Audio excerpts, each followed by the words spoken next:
Hello, good morning. कसे आहात सगळे? छान ना? मी पण मस्त आहे. आज आपण खूप महत्वाचा विषयावर जरा बोलूया.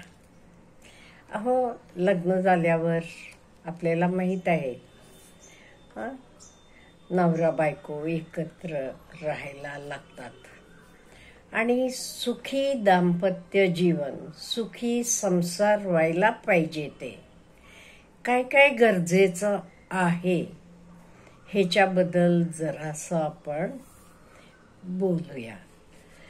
पहिली गोष्ट म्हणजे एकमेकांबद्दल विश्वास पाहिजे. हे अति महत्वाचं. आणि विश्वास मिळवण्यासाठी आपण काय करायला पाहिजे? खरं बोलायला पाहिजे. आपण खोटं बोललो, अडकलो की विश्वास नाहीसा होतो. माणसाचा विश्वास कधी टिकतो? तुमचे खरेपणावर टिकतो. त्यामुळे काही असू देत, एकमेकांना आपण जसं आहोत तसं पेश यायला पाहिजे. म्हणजे ते खरेपणा असायला पाहिजे आणि त्याच्यामुळे विश्वास आपोआप उत्पन्न होतो. आणि एकमेकांना समजून घ्यायला सोपं पडते. विश्वास असला का नाही, आपोआप एकमेकांना आपण समजून घेतो. आणि समजून घेणं म्हणजे काय? आवड निवड, आपल्या पार्टनरची काय आवड आहे ती आपण समजून घ्यायला पाहिजे आणि त्याचे प्रकारे वागणं आपलं आपण चालू ठेवायला पाहिजे. तसं एकमेकांच्या आवडी निवडी आपण समजून घेतल्या आणि त्याचे प्रकारे वागायला लागलो.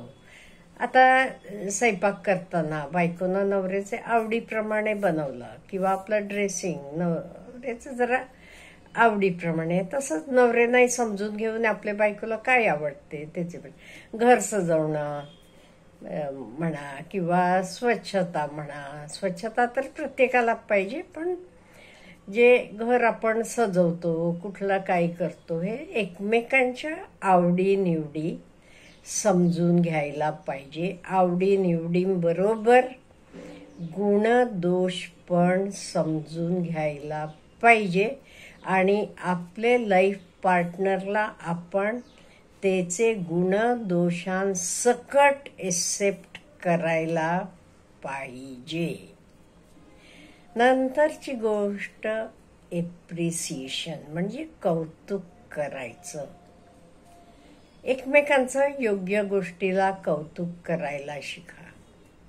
बायको छान साडी नेसलीये, छान दिसतीये, म्हणा ना, हो आज किती छान दिसतीये, मस्त मस्तपैकी स्वयंपाक केलाय, अयो आज किती छान झाले म्हणा. नाही ते नुसतं नवरा खातच जातो. नवरा व्यवस्थितपणे जेवला की बायकोला समजते स्वयंपाक छान झालाय म्हणून. असं नको, तोंड उघडून छान झाले, आजचं जे काही बनव, भाजी असू देत, काही असू देत, खूप सुंदर आमटी झाली आहे आज, जेवल्यावर तोंडाला चव आहे बघ, असं साधे शब्दात म्हणत जावं. असंच बायकोनं पण ज्या गोष्टी आहेत त्याचं एकमेकांना एप्रिसिएशन करायला शिकायला पाहिजे.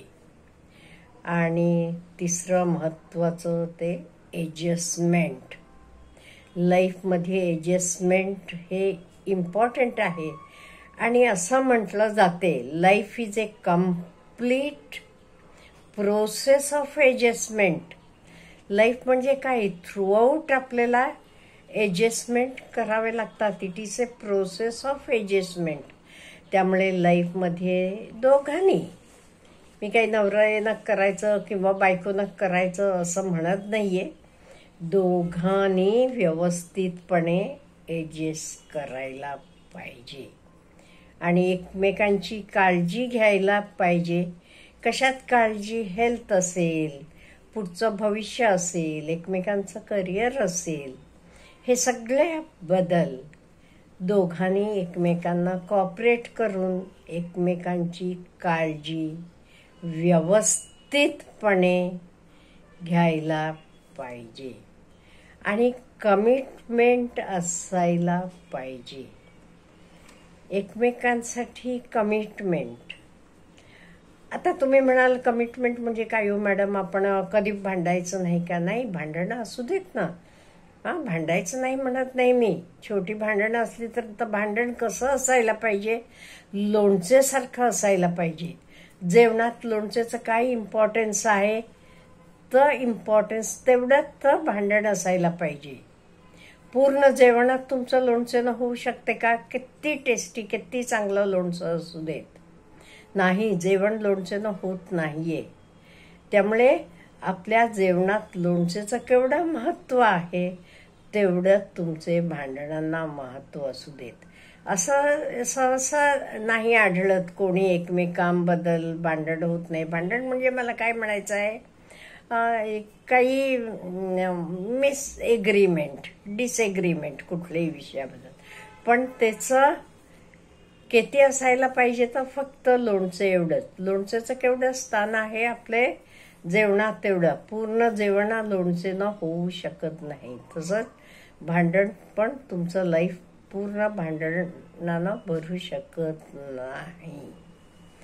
आणि इथे भांडण म्हणजे मी काय म्हणते, एखादी गोष्ट तुम्हाला आवडली नाही, तुम्हाला पटली नाही, बोलून दाखवा ना.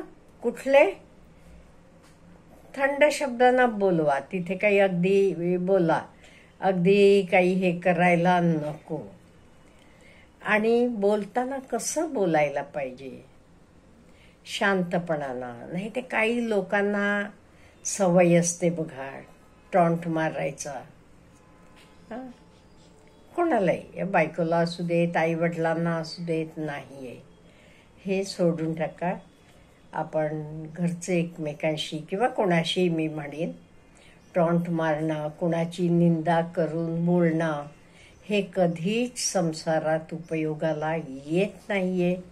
त्यामुळे बिलकुल टॉन्ट मारू नका एकमेकांना. जे काही सांगायचं चुकते एकमेकांचं अगदी ओपनली सांगा आणि दुसऱ्यानं पण तर एडजस्ट करायला शिकून घ्या. आणि तुमचं प्रेम कसं असायला पाहिजे? It should be unconditional love. Unconditional love, unquestionable love. म्हणजे तू हे केलंस तर मी हे करतो असं नाहीये. मी तुझा नवरा आहे, तू माझी बायको आहेस. अनकंडिशनलिटीज, लाईफ लॉंग.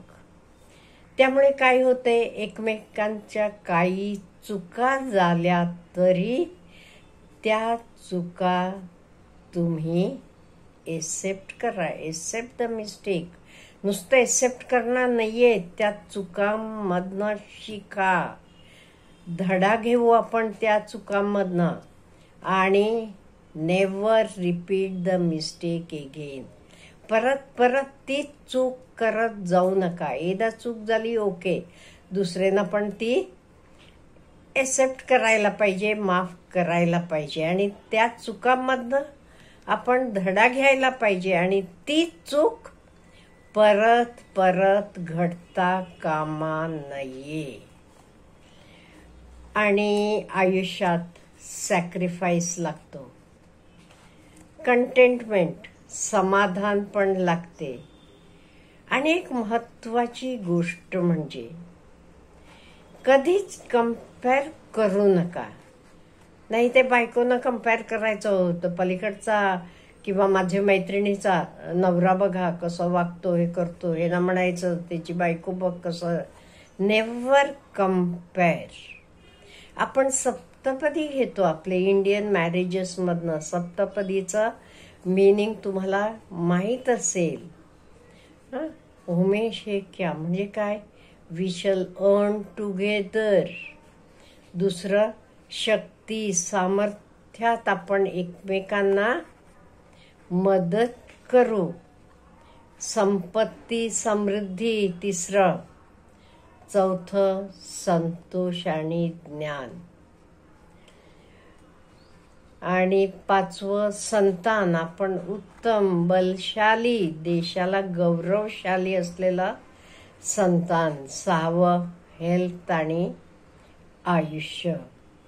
आणि 7th is very very important, we shall remain as friends.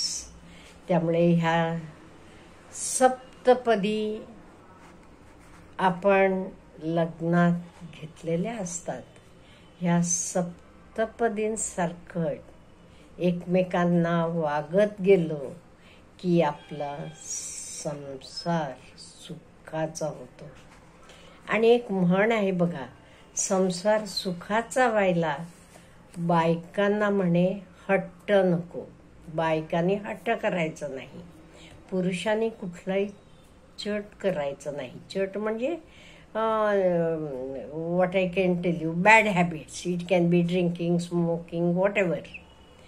त्यामुळे हे 2 गोष्टी आपण पाळल्या की आपलं दाम्पत्य जीवन किंवा आपलं संसार अतिशय सुखाचा होऊन जाईल.